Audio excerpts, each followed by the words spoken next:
Bulletin में आप सभी का बहुत स्वागत है। आपके साथ मैं हूं नलिनी पांडे। सबसे पहले बड़ी खबर आपको बताएंगे। बीएसपी नेता की हत्या का आरोपी फरार हो गया है।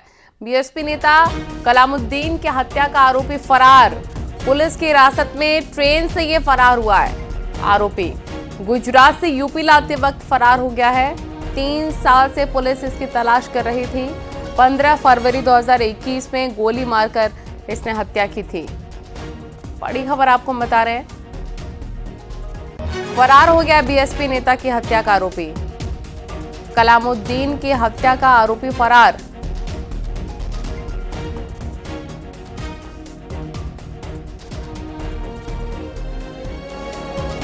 पहाड़ों पर बिछ गई है बर्फ की सफेद चादर। उत्तराखंड, हिमाचल, कश्मीर में पहाड़ बर्फ से ढक गए हैं। हम आपको दिखाते हैं पिछले 24 घंटों में पहाड़ों में कहां-कहां बर्फ गिरने की तस्वीरें आई हैं।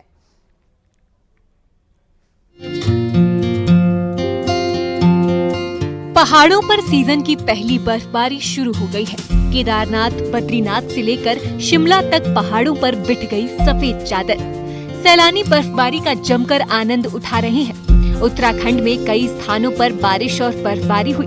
केदारनाथ, गंगोत्री, यमुनोत्री, चक्राता समेत राज्य के ऊंचाई वाले कई इलाकों में बर्फ पड़ रही है। चमोली में लगातार हो रही बर्फबारी के बाद बद्रीनाथ धाम की तस्वीर देखिए। बद्रीनाथ धाम में चारों तरफ बिछ चुकी है बर्फ ही बर्फ। भारी बर्फबारी के कारण मास्टर प्लान के काम भी प्रभावित हुए हैं। वहीं केदारनाथ धाम में भी इस सीजन की पहली बर्फबारी हुई है।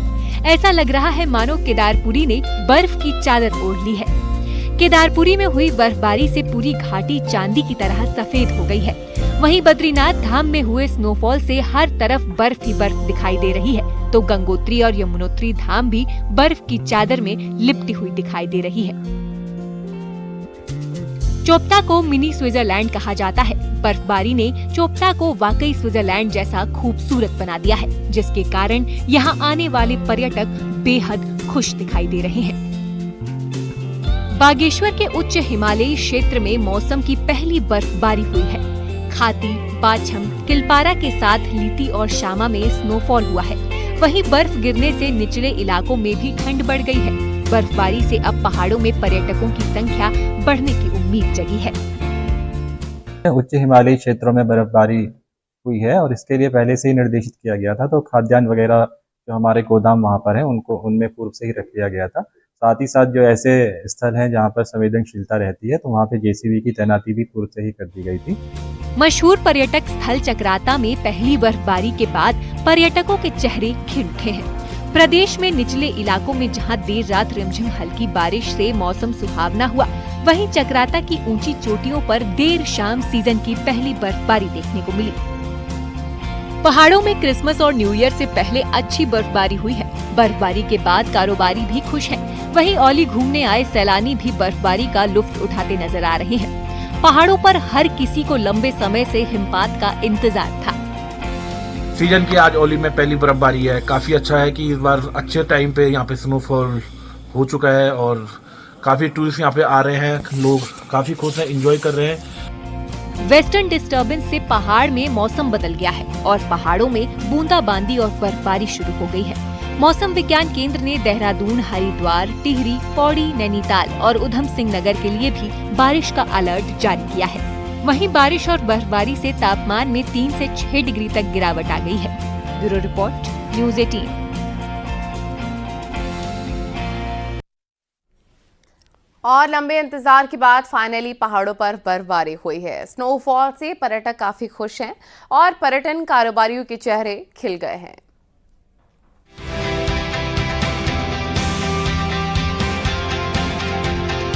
उत्तराखंड में मौसम का मिजाज बदल गया है और ऊंचाई वाले इलाके में बर्फ की सफेद चादर बिछ गई है।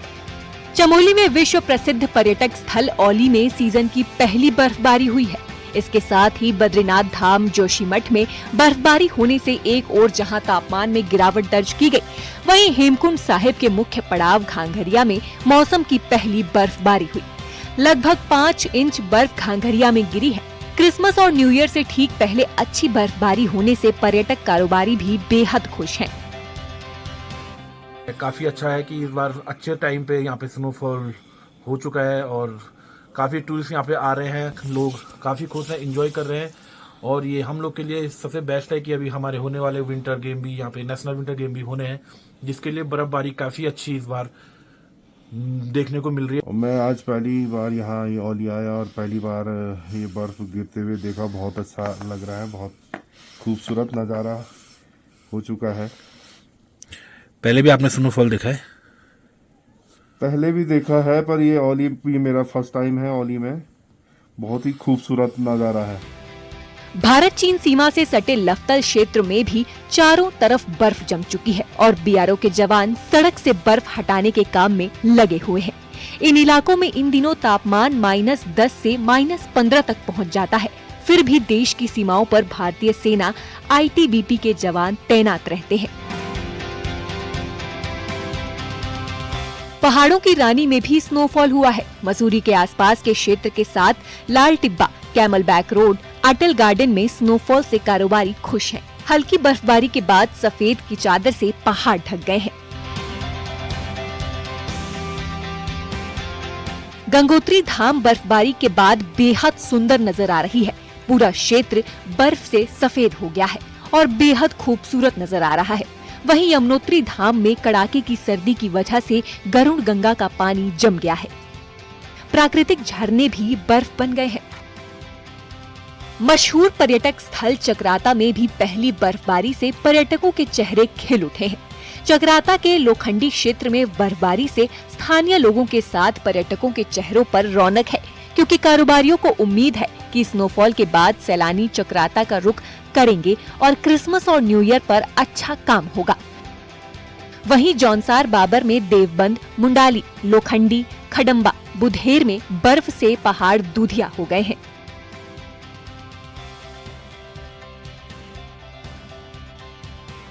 आखिरकार वो समय आ गया है क्योंकि बर्फबारी शुरू हो चुकी है। इससे हमारे बागवानी भाइयों के लिए बहुत फ़ायदेमंद है, खेती के लिए बहुत फ़ायदेमंद है। और जो है हमने ये सोचा था कि क्रिसमस और न्यू ईयर पे जो है बुकिंग्स नहीं आ रही थी, क्योंकि सब लोग बर्फ़बारी का पूछ रहे थे, लेकिन बर्फ़बारी हो चुकी है चक्राता में स्टार्ट, लोखंडी में स्टार्ट। और जो है अब जो है टूरिस्ट भाइयों के लिए भी संदेश है कि आइए हमारा चक्राता में आइए, बर्फ़बारी शुरू हो चुकी है। लंबे समय के बाद पिथौरागढ़ के ऊंचे इलाके बर्फ की सफेद चादर में लिपट गए हैं। मुनस्यारी, गुंजी, कुटी और नाबी जैसे इलाकों में जमकर बर्फबारी हुई है। बर्फबारी होने से उन सैलानियों के चेहरे खिल उठे हैं जो इन दिनों यहाँ घूमने आए हैं। सैलानी बर्फबारी का जमकर मजा ले रहे हैं। सीजन की पहली बर्फबारी से जहाँ पर्यटन कारोबार को फायदा होने की उम्मीद है, वहीं खेती और काश्तकारी को भी इससे फायदा होगा। ऊपरी इलाकों में बर्फबारी होने से निचले इलाकों में भी पारा तेजी से लुढ़का है। बर्फबारी का नज़ारा आप देख ही रहे हैं। बहुत सुंदर मौसम हो चुका है और सब ज़्यादा से ज़्यादा यहाँ टूरिस्ट पर्यटक भी आएंगे। सरोवर नगरी नैनीताल में भी लंबे इंतजार के बाद बर्फ गिरी है। धानाचूली में सीजन की पहली बर्फबारी हुई है। जमकर हुई बर्फबारी से इलाके में ठंड बढ़ गई है। वहीं स्नोफॉल होने से पर्यटकों के चेहरे खिल उठे हैं और साथ ही सेब की फसल के लिए स्नोफॉल भी फायदेमंद है। Bureau report, news 18।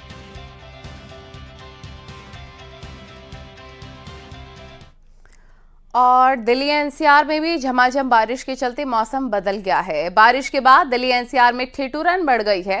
ठंडी हवाओं के साथ मौसम में भी बदलाव देखने को मिल रहा है।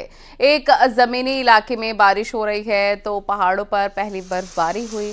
दिल्ली और शिमला की दो तस्वीरें हम आपको दिखा रहे हैं इस वक्त। एक तरफ स्नोफॉल, एक तरफ मैदानी इलाकों में झमाझम बारिश।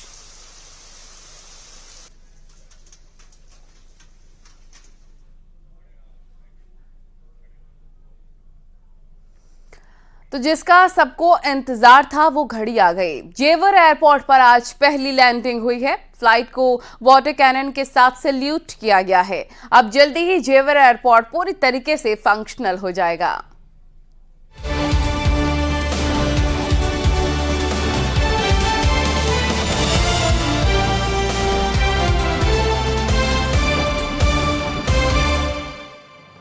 जेवर इंटरनेशनल एयरपोर्ट पर आज पहली बार फ्लाइट की लैंडिंग हुई।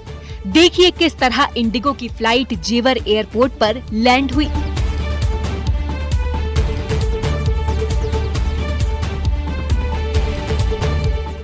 डीजीसीए ने सभी सुरक्षा जांच के बाद नोएडा इंटरनेशनल एयरपोर्ट पर विमान की पहली लैंडिंग की परमिशन दे दी थी, जिसके बाद सबकी नजरें इन लैंडिंग पर टिकी हुई थी।